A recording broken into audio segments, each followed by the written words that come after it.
غروب آفتاب کا منظر نہایت ہی دلکش مگر اداس کر دینے والا تھا۔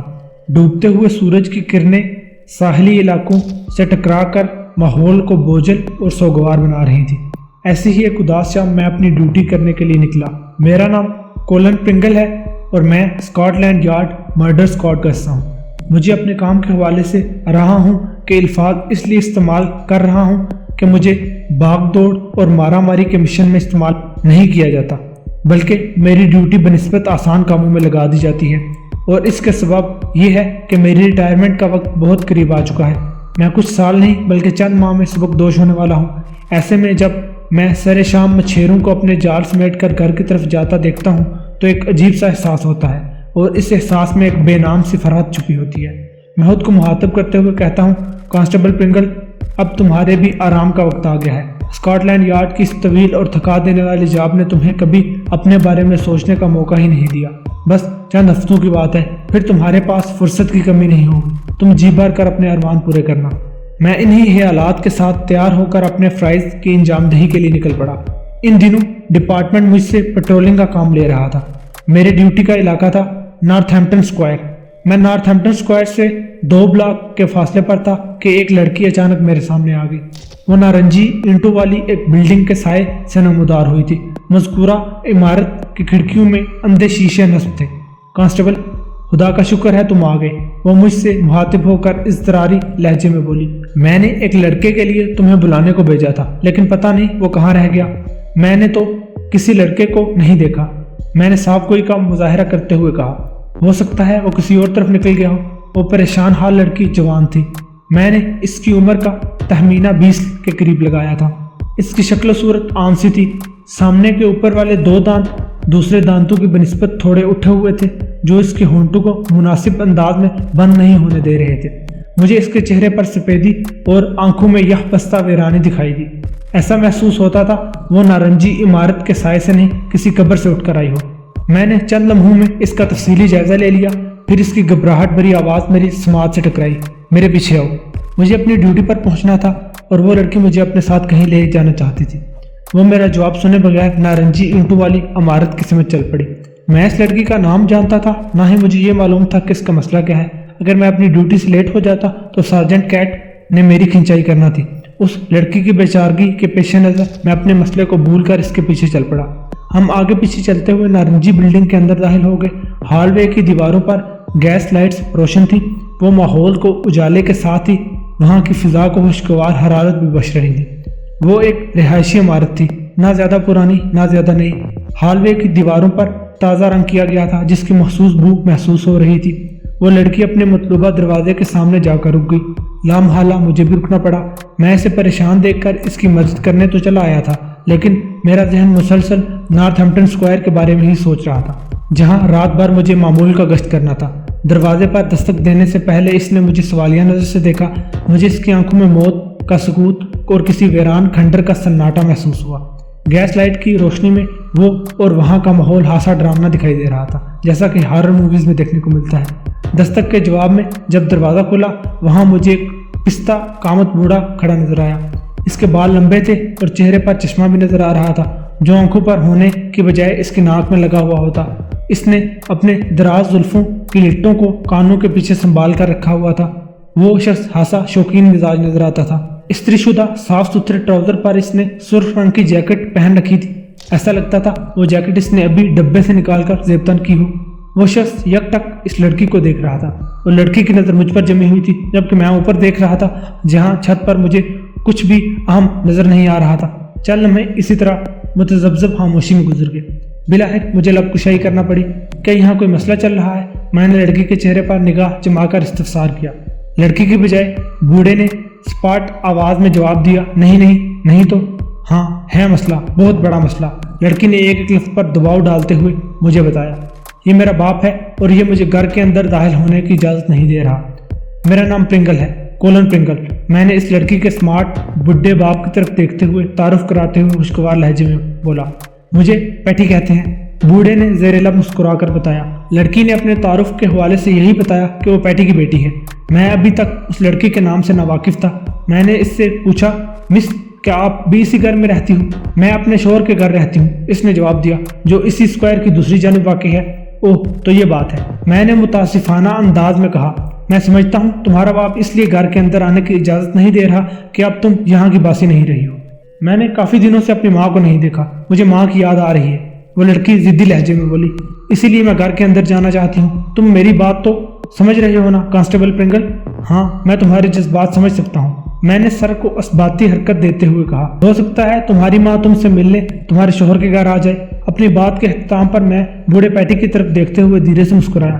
میری یہ مسکراہٹ اس کے فیور میں تھی، لیکن میری اس حمایت کے جواب میں اس نے کوئی مثبت رد عمل نہ دیا، اور نہ ہی وہ لڑکی میری اس لاجک سے متاثر ہوئی۔ پرسوں شام میری ماں کو مجھ سے ملنے آنا تھا، مگر وہ آئی ہی نہیں۔ اب ایک دن گزر گیا ہے، اس نے اپنے نہ آنے کی کوئی وجہ بھی نہیں بتائی، اس لیے میں ماں کے لیے فکر مند ہوں۔ پھر وہ براہ راست اپنی باپ کی آنکھوں میں دیکھتے ہوئے قدرے جارحانہ لہجے میں مستفسر ہوئی۔ اس پریشان کن صورتحال میں گھر کے اندر جا کر ماں سے بات کیوں نہیں کر سکتی؟ تمہاری ماں جیسے ہی گھر آئے گی میں اسے بتا دوں گا کہ تم یہاں آئی تھی، پھر وہ خود ہی تم سے رابطہ کر لے گی۔ اس وقت وہ گھر میں موجود نہیں ہے۔ پیٹی نے اپنی بیٹی کو سمجھانے کی کوشش کی، پھر وہ میری طرف دیکھتے ہوئے تعظیماً جھکا اور دروازہ بند کرنے کی کوشش کی۔ لڑکی نے اس کی یہ کوشش ناکام بناتے ہوئے چیخ سے مشابہہ لہجے میں کہا، میں اپنی ماں سے ملے بغیر یہاں سے ہرگز نہیں جاؤں گی۔ پیٹی کا ہاتھ رک گیا، وہ الجھن زدہ لہجے سے کبھی مجھے اور کبھی اپنی غصیلی بیٹی کو تکنے لگا۔ ان لمحوں میں وہ ایک دم بے بس دکھائی دے رہا تھا۔ اس کی آنکھیں مدد کے لیے مجھے پکار رہی تھی، لیکن اس کی بیٹی کی ضد اپنی جگہ قائم تھی۔ ہم پولیس والوں کا نصیب بھی کچھ عجیب ہوتا ہے، ہر کوئی امداد طلب نظروں سے ہمیں دیکھتا ہے، اس توقع کے ساتھ کہ ہم اس کی مشکل کو آسان بنا دیں گے۔ ان کا ایسا سوچنا ہرگز غلط نہیں ہے، کیونکہ یہ ہمارے فرض کا حصہ ہے، اور بنیادی انسانی نفسیات کے مطابق مرد کی بنسبت عورت کے لیے ہمارا دل جلدی پسیج جاتا ہے۔ وہ لڑکی اپنی ماں سے ملنے کے لیے بہت بے چین ہو رہی تھی، مجھے ایسا محسوس ہوا جیسے اس کے آنسو نکل آئے ہیں۔ سر اگر آپ مائنڈ نہ کریں تو، میں نے پیٹی کی طرف دیکھتے ہوئے شائستہ لہجے میں کہا، میں ایک نظر آپ کے گھر کے اندر جھانک لوں، اس طرح آپ کی بیٹی کی تسلی ہو جائے گی۔ پیٹی نے اپنے جسم کے وزن کو ایک پاؤں سے دوسرے پاؤں پر منتقل کیا، پھر سرخ جیکٹ کے بٹنوں پر ہاتھ پھیرنے کے بعد مجھ سے مخاطب ہوا، سر میرا خیال ہے کہ آپ کو میری بات کا یقین کر لینا چاہیے، کیونکہ میں نے آپ سے کوئی غلط بیانی نہیں کی، لہٰذا میرے گھر کے اندر جھانکنے کا سوال ہی نہیں اٹھتا۔ وہ لمحے بھر کو رکا، پھر معتدل انداز میں اضافہ کیا، اگر آپ کو میرے گھر کے اندر گھسنے کا کچھ زیادہ ہی شوق ہو رہا ہے تو سرچ وارنٹ لے آئے، اس کے بعد میں آپ کو نہیں روکوں گا، لیکن یہاں سوال یہ پیدا ہوتا ہے کہ خانہ تلاشی کے لیے آپ کے پاس جواز کیا ہوگا؟ پیٹی بالکل ٹھیک کہہ رہا تھا، میں نے وہاں پر کوئی بھی غیر قانونی حرکت ہوتے ہوئے نہیں دیکھی تھی، چنانچہ میں پیٹی کی اجازت کے بغیر اس کے گھر میں قدم بھی نہیں رکھ سکتا تھا، اور سچی بات تو یہ تھی کہ مجھے پیٹی کے گھر کے اندر جھانکنے کا کوئی شوق بھی نہیں تھا، میں تو بس اس لڑکی کی مدد کرنا چاہتا تھا، اور وہ بھی قانون شکنی کیے بغیر۔ میں نے معذرت خواہانہ انداز میں لڑکی کی طرف دیکھا، مس یہ آپ دونوں باپ بیٹی کا گھریلو معاملہ ہے، اس لیے میں آپ کی کوئی مدد نہیں کر سکوں گا۔ پھر میں نے کندھے اچکائے اور اضافہ کرتے ہوئے کہا، آپ کو یہ سچویشن خود ہی ہینڈل کرنا ہوگی۔ اوہ تو ایسا ہے؟ وہ تیکھی نظروں سے مجھے دیکھتے ہوئے بولی، ایسی پولیس کس کام کی جو پبلک کے چھوٹے موٹے مسئلے بھی نہ حل کر سکے؟ تم کسی کام کے نہیں ہو۔ بات ختم کرتے ہی وہ مجھے نظر انداز کرتے ہوئے گھر کے اندر داخل ہو گئی۔ اس کا یہ عمل اتنا جارحانہ اور فوری تھا کہ پیٹی کی سمجھ میں بالکل بھی نہ آیا کہ وہ اسے کیسے روکے۔ جب تک وہ کچھ سوچ پاتا لڑکی فلیٹ کے اندر پہنچ چکی تھی۔ پیٹی کی بے بسی پر میں مسکرا کر رہ گیا، اور سر سے ہیٹ اتار کر میں نے تعظیمی سلام کیا اور ایک لفظ ادا کیے بغیر اندر داخل ہو گیا۔ وہ ایک چھوٹا سا مگر خوبصورت فلیٹ تھا، ہر شے موضوع جگہ پر رکھی ہوئی تھی، تمام فرنیچر قیمتی اور گہرے سرخ رنگ کا تھا، بالکل پیٹی کی جیکٹ کے مانند۔ فرش صاف اور شفاف اور چمکدار تھا، وہیں پر مجھے گہرے سرخ رنگ کا ایک ٹرنک رکھا بھی دکھائی دیا، جو کہ پیمائش کے لحاظ سے ہر طرف سے لگ بھگ 3 فٹ کا تھا۔ اس کے چاروں طرف جست کی پیٹیوں کا بارڈر بنا ہوا تھا، ٹرنک کا ڈھکنا بند تھا، اور اس کی کنڈی میں ایک مضبوط فولادی تالا بھی جھولتا ہوا نظر آ رہا تھا۔ اس سرخ ٹرنک سے ملحق ایک میز تھی، جس کے اوپر شطرنج کی بساط بچی ہوئی تھی۔ بساط کے اوپر مہروں کے نشست و برخاست اور ترتیب سے یہی ظاہر ہوتا تھا کہ ہماری آمد سے قبل بوڑھا پیٹی اپنے آپ سے ہی شطرنج کی بازی کھیل رہا تھا۔ پیٹی نے ٹرنک کی بالائی سطح پر کچھ چیزیں رکھی ہوئی تھی۔ میری عقابی نگاہ نے فوراً سے بیشتر اس بات کا اندازہ لگا لیا کہ پیٹی کے فلیٹ میں کوئی بھی ایسی قابل گرفت شے نہیں جسے مجرمانہ سرگرمی کہا جا سکے، یعنی پولیس کا وہاں سرے سے کوئی کام ہی نہیں تھا۔ لڑکی کسی سراغ رساں کتے کے مانند فلیٹ کے ہر کونے اور ہر چیز کو سونگتی پھر رہی تھی۔ چند منٹ کی اس تلاش کے بعد وہ مایوس ہو گئی، کیونکہ اس کے ہاتھ کچھ بھی نہیں لگا تھا، نہ ہی اس کی ماں اور نہ ہی اس کے متعلق کسی قسم کا ثبوت۔ اس ناکامی کے بعد وہ اپنے باپ کی طرف مڑی اور جارحانہ انداز میں سوال کیا، ماں کہاں ہے؟ بوڑھے پیٹی نے جواب دینے کی بجائے میری طرف دیکھا، پھر آنکھیں بند کرتے ہوئے 2 ٹوک انداز میں بولا، مجھے جو پتا تھا وہ تمہیں بتا دیا ہے، میں اس سے زیادہ اور کچھ نہیں جانتا، تمہاری مرضی ہے میری بات کا یقین کرو یا نہ کرو۔ وہ کہیں بھی نہیں جاتی، لڑکی نے زور دے کر کہا، سوائے میرے گھر کے۔ وہ باقی کا سارا وقت یہیں اسی فلیٹ میں رہتی ہے، ہو سکتا ہے وہ شاپنگ کے لیے چلی گئی ہو۔ میں نے خیال آرائی کی، رہ کر میرا ذہن اپنی جاب کی طرف چلا جا رہا تھا۔ اس وقت مجھے نارتھ ہیمپٹن اسکوائر پر پیٹرولنگ کرتے ہوئے نظر آنا چاہیے تھا، اور میں لڑکی کی بات مان کر ایک فضول سے جھمیلے میں پھنس گیا تھا۔ اپنی اس حماقت پر میں خود ہی کو کوس رہا تھا کہ اس کی ہفکی بھری آواز میری سماعت سے ٹکرائی۔ کانسٹیبل، اپنی ماں کی ساری شاپنگ میں خود کرتی ہوں، یہ بالکل درست کہہ رہی ہے، پیٹی نے اپنی بیٹی کی بات کی تائید کرتے ہوئے کہا۔ میری بیوی بہت کم گھر سے باہر نکلتی ہے۔ چشمے کے شیشوں کے عقب سے اس کی آنکھیں نم اور معمول سے زیادہ بڑی دکھائی دے رہی تھی۔ سر، اگر آپ چائے پینا پسند فرمائیں تو میں ابھی تیار کر دیتا ہوں۔ اس نے سوالیہ نظروں سے مجھے دیکھا، اتنا تو میں کر ہی سکتا ہوں۔ قبل اس کے کہ میں اس کو ہاں یا نہ میں کوئی جواب دیتا، وہ کچن کی سمت بڑھ گیا۔ اگلے ہی لمحے کیبنٹس کے کھلنے اور بند ہونے، نل میں پانی کے سنک میں گرنے اور دھاتی کیتلی کے چولہے پر چڑھنے اور دیگر کاموں کی مخصوص آوازیں ہم تک پہنچنے لگی۔ وہ ایک چھوٹا سا فلیٹ تھا، لہٰذا اس کے کسی بھی حصے میں پیدا ہونے والی آواز ہر طرف چکرانے لگتی۔ اس دوران میں اور پیٹی کی بیٹی کے درمیان کوئی بات نہیں ہوئی۔ ایسا محسوس ہو رہا تھا کہ ہمارے بیچ یکایک ایک گمبھیر اور بے سکون سناٹا آ کھڑا ہوا ہے۔ پیٹی کے فلیٹ میں رکھی مختلف چیزوں کو دیکھ کر مجھے اس بات کا تو اندازہ ہو گیا کہ وہ وہاں اکیلا نہیں رہتا۔ عورتوں کے استعمال کی بعض اشیاء اس امر کی تصدیق کر رہی تھی کہ وہ اپنی بیوی کے ساتھ وہاں رہائش پذیر تھا۔ یہ الگ بات ہے کہ پیٹی کی بیوی اس وقت گھر میں موجود نہیں تھی۔ پیٹی جب کچن سے لوٹا تو میں پوچھے بغیر نہ رہ سکا، سر، کیا آپ کی بیوی آج ٹی ٹائم یعنی سپہر کے وقت گھر میں تھی؟ جواب دینے سے پہلے اس نے بڑے عجیب انداز میں کمرے میں نگاہ دوڑائی، صفوں کو ایسے گھورا جیسے اس کے دیکھنے سے وہ معجزاتی طور پر وہاں نمودار ہو جائے گی، حتیٰ کہ اس نے میز کے نیچے بھی جھانک ڈالا۔ آخر میں وہ میری طرف دیکھتے ہوئے بولا، نہیں۔ پیٹی کے پراسرار انداز نے مجھے مزید سوال کرنے پر مجبور کر دیا، آپ نے اپنی بیوی کو آخری بار کب دیکھا تھا؟ میں نے آج کلب میں لنچ کیا، پیٹی نے بتایا، اور جب گھر واپس آیا تو وہ گھر موجود نہیں تھی۔ میری عدم موجودگی میں وہ کب کہاں گئی میں اس کے بارے میں کچھ بھی نہیں جانتا۔ اس کا مطلب تو یہ ہوا کہ اسے گھر سے گئے ہوئے زیادہ وقت نہیں ہوا۔ میں نے سوالیہ نظروں سے پیٹی کی طرف دیکھا۔ جواب میں اس نے اس بات میں گردن ہلانے پر اکتفا کیا، مگر زبان سے ایک لفظ ادا نہیں کیا۔ اس کی اس حرکت نے سر کے بالوں کو اچھلنے کودنے پر مجبور کر دیا تھا۔ اس نے بالوں کی جو لٹیں اپنے کانوں کے پیچھے سنبھال کر رکھی تھی وہ اس کی ناک اور جبڑوں پر لہرانے لگی۔ اسی اسنا میں نے فلیٹ کے باہر ہال وے میں کسی مخصوص قدموں کی آواز سنی جو فلیٹ کے دروازے تک آ کر رک گئی۔ میں اپنی جگہ سے اٹھا اور اس خیال سے دروازہ کھولا کہ مسز پیٹی سے میرا سامنا ہوگا، لیکن دروازہ کھلتے ہی مجھے ایک لڑکے کا چہرہ دکھائی دیا۔ اس کی آنکھوں سے خوف جھلکتا تھا اور اس کے ایک ہاتھ دستک دینے والے انداز میں اٹھا ہوا تھا۔ I'm sorry boy، بے ساہتا میرے منہ سے نکلا۔ اوہ، تو آپ یہاں ہیں؟ وہ لڑکا مجھے سر سے پاؤں تک دیکھتے ہوئے بولا۔ میں آپ کو ہی بلانے گیا تھا، آپ مجھے غلط نہ سمجھیں۔ بالکل نہیں، میں نے نرم لہجے میں کہا، تمہیں مجھ سے ڈرنے کی ضرورت نہیں، دراصل میں دروازے پر کسی اور کی توقع کر رہا تھا۔ بیٹی کی اس بد دماغ بیٹی نے مجھے اس لڑکے کے بارے میں باہر ہی بتا دیا تھا۔ وہ لڑکا میری توقع سے کچھ زیادہ ہی ہوشیار ثابت ہو رہا تھا۔ اس نے میرے چہرے کو دیکھتے ہوئے اندازہ لگانے والے انداز میں کہا، شاید آپ کو اس عورت کا انتظار تھا جو گھر میں رہتی ہیں۔ ہاں بالکل، میں نے صاحب کو اسے کام لیتے ہوئے کہا، میرا خیال تھا وہی واپس آئی ہوگی، وہ اب کبھی لوٹ کر نہیں آئے گی، لڑکے نے پورے اعتماد لہجے میں کہا۔ آج کل ایسا ہی ہو رہا ہے۔ اس گفتگو کے دوران میں کسی نے بھی صرف ٹرنک پر توجہ نہیں دی جو سٹنگ روم کے وسط میں پڑا ہوا تھا اور جس کے اوپر پیٹی نے کچھ سامان اس طرح سجا رکھا تھا جیسے وہ کوئی میز ہو۔ اس لڑکے کے تبصرے نے مجھے تشویش میں مبتلا کر دیا۔ تم اتنے دعوے سے کیسے کہہ رہے ہو کہ مسز پیٹی کبھی واپس نہیں آئے گی؟ میں نے پوچھا۔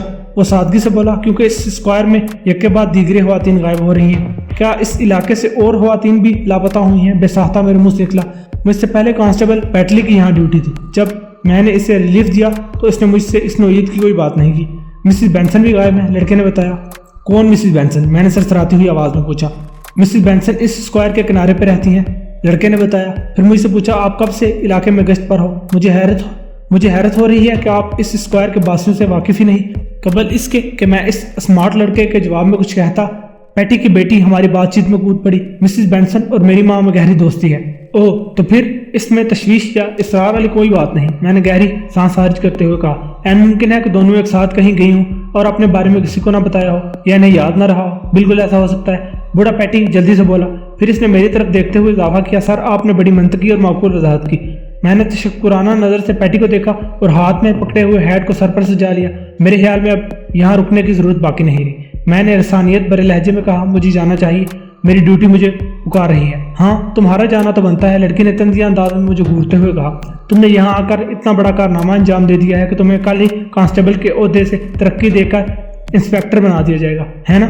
اس کی زہریلی باتوں سے مجھے اپنی بے عزتی کا احساس ہوا۔ اس لڑکی کا رویہ حد امیز اور اذیت ناک تھا، لیکن میں نے اپنی اندرونی تکلیف کو چہرے سے ظاہر ہونے نہیں دیا اور متحمل لہجے میں استفسار کیا، تم اسے کیا چاہتی ہو؟ میری ماں کو تلاش کرو، وہ دو ٹوک انداز میں بولی، اور اسے جلد از جلد ڈھونڈ نکالو بس۔ لیکن ایسا کوئی کلو سامنے نہیں ہے جس سے ظاہر ہوتا ہو کہ یہاں کسی سے کوئی جرم سرزد ہوا ہو، میں نے سمجھانے والے انداز میں کہا، اور تمہارا باپ بھی بیوی کی گمشدگی والے معاملے میں کسی دلچسپی کا اظہار نہیں کر رہا۔ یہ تو وہی بات ہوئی کہ مدعی سست پولیس چست۔ تم ہی بتاؤ اس صورتحال میں بلا کیا ہو سکتا ہے؟ تم نے تو پہلے ہی بہت کچھ کر دیا ہے، وہ طنز کے تیر برساتے ہوئے بولی۔ اب میں تمہیں مزید کیا زحمت دوں؟ دیکھو، میں نے ایک بار پھر صبر کا مظاہرہ کرتے ہوئے اسے سمجھانے کی صحیح کی۔ میرا خیال ہے تمہاری ماں اپنی دوست مسز بینسن کے ساتھ کہیں گئی ہیں۔ مجھے یقین ہے کہ وہ دونوں جہاں بھی ہوں گی محفوظ ہوں گی اور کسی بھی لمحے وہ لوٹ آئیں گی۔ کیا تم اپنے اس یقین کو ثابت کر سکتے ہو؟ وہ میری آنکھوں میں دیکھتی ہوئی عجیب سے لہجے میں مستفسر ہوئی۔ تمہیں کیسے میری بات کا بھروسہ آئے گا؟ الٹا میں نے اس سے پوچھا۔ یہیں پر رک کر میری وہاں کی واپسی کا انتظار کرو۔ وہ بدستور میرے چہرے کے تاثرات کا جائزہ لیتی ہوئی بولی۔ اس نیک کام میں تمہارا زیادہ وقت برباد نہیں ہوگا، کیونکہ تم نے دعویٰ کیا ہے کہ میری ماں کسی بھی لمحے لوٹ آئے گی۔ اس کے آتے ہی تم یہاں سے چلے جانا۔ بوڑھے پیٹی نے ہمدردی بھری نظر سے مجھے دیکھا جو میں اس کی پاگل بیٹی کے ہتھے چڑھ گیا تھا۔ جواباً میں نے بھی پیٹی کو ترہم آمیز نگاہ سے دیکھا، جو پچھلی 2 دہائیوں سے اس بد دماغ لڑکی کو بھگت رہا تھا، اور پتہ نہیں یہ سلسلہ کب تک جاری رہنے والا تھا۔ آئی ایم سوری، میں نے معذرت خواہانہ انداز میں کہا، میں مزید یہاں رک نہیں سکتا۔ پھر میں نے رسٹ واچ پر نگاہ ڈالنے کے بعد مزید کہا، میں پہلے ہی اپنی ڈیوٹی سے کافی لیٹ ہو چکا ہوں۔ کیا عوام کی خدمت کرنا تمہارے فرائض میں نہیں ہے؟ اس نے ہاتھ سے روکھے لہجے میں استفسار کیا۔